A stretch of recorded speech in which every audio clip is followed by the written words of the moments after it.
I just wanted to ask both of you. Firstly, are there compromises that you think that President Zelensky is going to have to make? And President Zelensky, is there anything that you might be thinking that you may be able to offer or bring to the table, for example, elections? Thank you. I think you're going to have to always make compromises. You can't do any deals without compromises. So certainly he's going to have to make some compromises, but hopefully they won't be as big as some people think you're going to have to make. That's all. That's all we can do. I'm here as an arbitrator, as a mediator to a certain extent between two parties that have been very hostile. To put it mildly, they've been very hostile. There's been a vicious war. There's been a vicious war. You know, it's a very level battlefield, and those bullets go out, and as I've said many times, we were talking about it with Pete, many times the only thing stopping those bullets is a human body. And in the case we're talking about, generally young human bodies are stopping a lot of bullets. It's dead level. That's why it's great farmland. It's great land. It's great farmland, but there's very little protection against the bullets that are being, and other things that are being shot. So all I can do is see if I can get everybody at the table and get an agreement. And I think we're going to end up with an agreement. Otherwise, I wouldn't probably be even here today.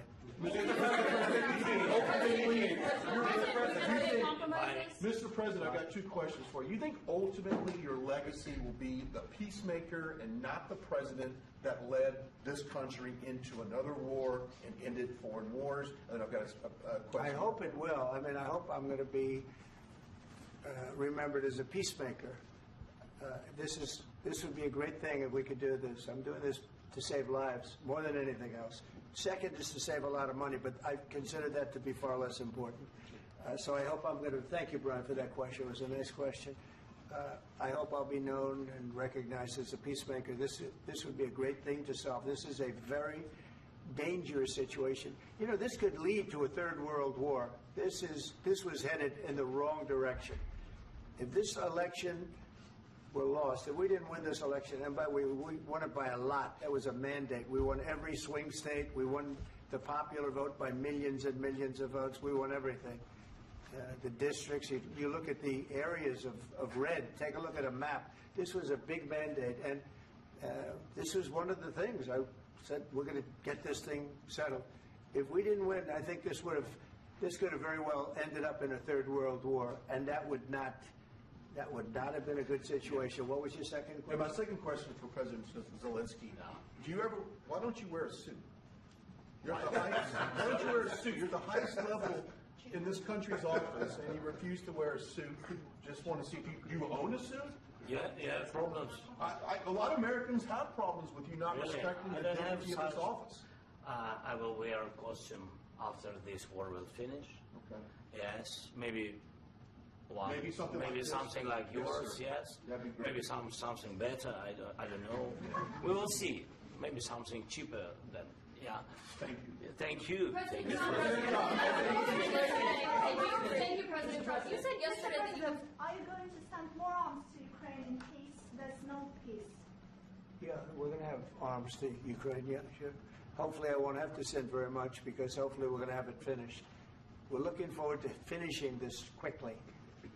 We're not looking forward to sending a lot of arms. We're looking forward to getting the war finished so we can do other things.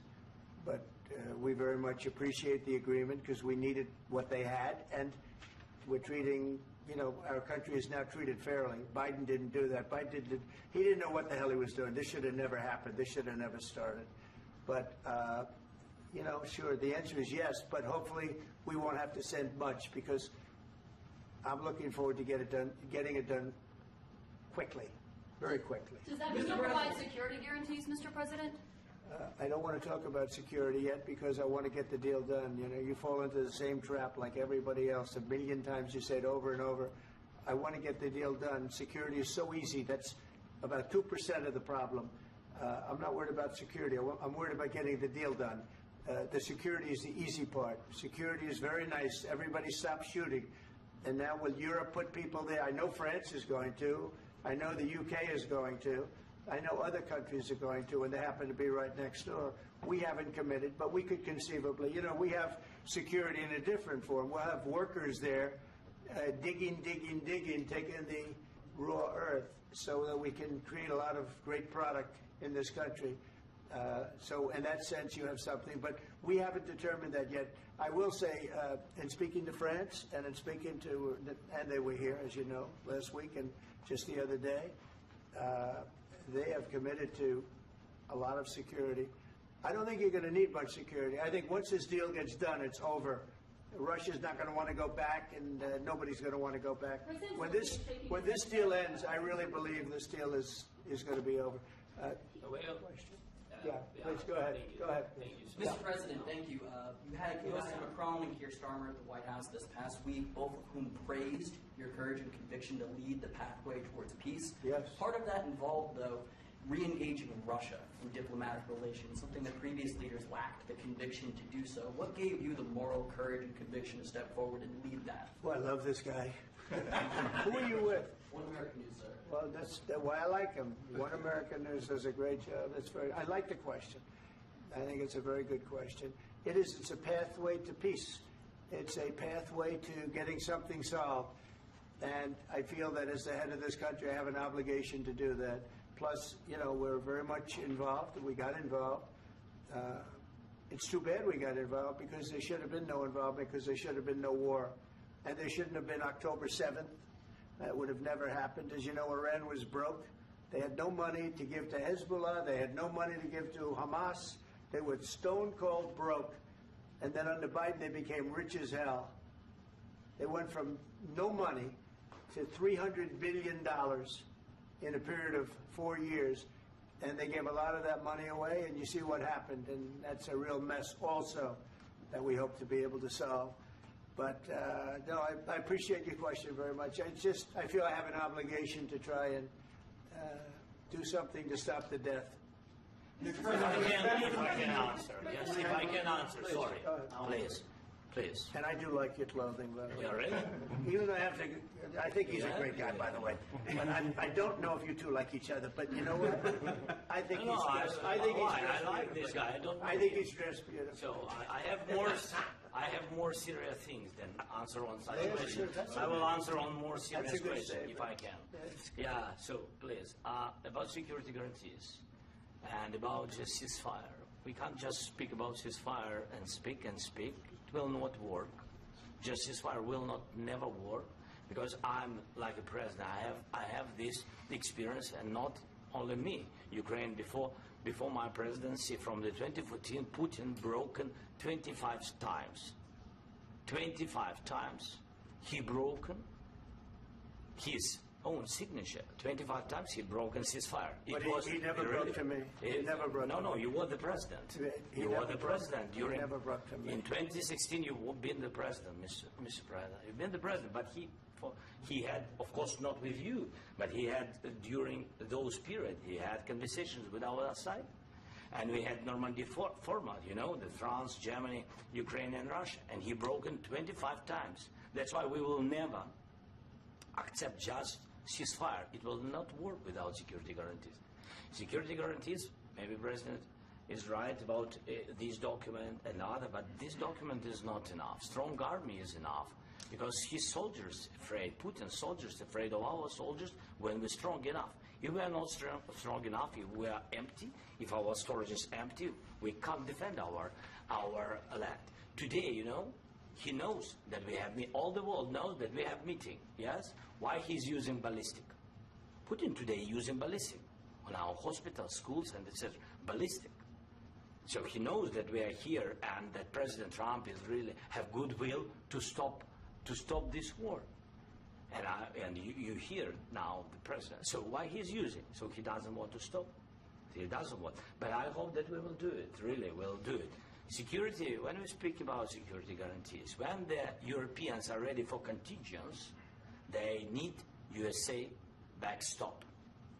If there will not be United States, we will not never have any contingents, strong contingents from the Europeans, because they don't want to divide alliance connection between the United States and the main and strongest ally and Europeans. And this is crucial. This is important. That's what we want to speak about very much.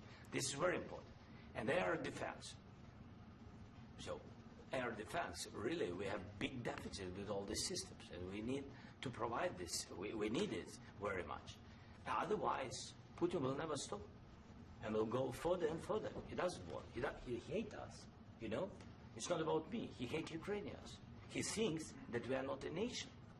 He thinks, and he shared these thoughts, I think maybe with your team also, I don't know. But with all the Europeans, in media, officially and not, he always said that there is no such country, such nation, such language, and such life like Ukrainian. No, he really doesn't respect all the Ukrainians, and he wants to destroy us. And you are right, Mr. President. That's 2%. This document, maybe other documents, it's a very good start, very good, but it will not enough to stop this person.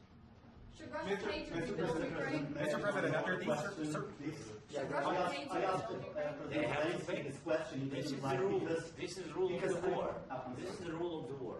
During all the centuries, all the history, this is the rule of the war. Who began, those pay. This is the rule. Putin began this war. He has to pay all money for innovation. He has to pay. Of course, some Russian assets, what we have in Europe, about 300 billion, we can use them. We can use for innovation and buy military support from the United States also. We can do it, but it's not enough. It's not enough. Under these circumstances, do you envision a trilateral summit with Putin and President Zelensky? Wait, 1 second. I asked this question that you didn't like because I wanted to know if you want to position yourself in the middle between Russia and Yes. Ukraine or on the Ukraine side. No, I'm in the middle. I want to solve this thing. I'm for both. I want to get it solved. And it's wonderful to speak badly about somebody else, but I want to get it solved. If we can solve it, great. If we can't solve it, they're going to have to fight it out, and who knows what's going to happen. But I want to see it get solved. May I follow up? One more question about U.S. troops in Europe. After Russian invasion of Ukraine, your predecessor sent additional troops to Eastern Europe, including Poland, my country. Are you committed to keeping these troops on the eastern flank of NATO in the future? I'm very committed to Poland. I think Poland has really stepped up and done a great job for NATO. As you know, they paid more than they had to. They are one of the finest groups of people I've ever known. I'm very committed to Poland. What about Baltics? Poland's in a tough neighborhood, you know. What about the Baltics? The Baltics, they got a lot of, it's a tough neighborhood too, but we're committed. We're going to be very committed, and we're committed to NATO. But NATO has to step up, and the Europeans have to step up more than they have. And I want to see them equalize, because they are in for far less than we're in, and they should be at least equal. You understand that? Why is the United States, we have an ocean in between, why is the United States in for so much more money and other things as Europe? With that being said, and as you said, they've also been obviously very helpful. But we have put in far more than they have, and I think they should equalize. Mr. President, Please, go ahead. Ask you about the agreement again today. What changed between the first time that Secretary Bessent gave President Zelensky the agreement and today for the signing? We made a deal. What was the I'm just, deciding factor? I'm a business person. We made a deal. That's what changed. Along with the mineral- I didn't think we were going to make a deal, and we ended up making the deal, so that changed. Mr. President, what and how do you envision a trilateral summit with President Zelensky and Putin? I don't know, under but these well, they circumstances? don't like each other. I can tell you that.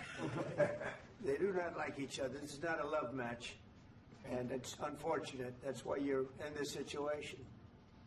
The United States should not have allowed this to happen.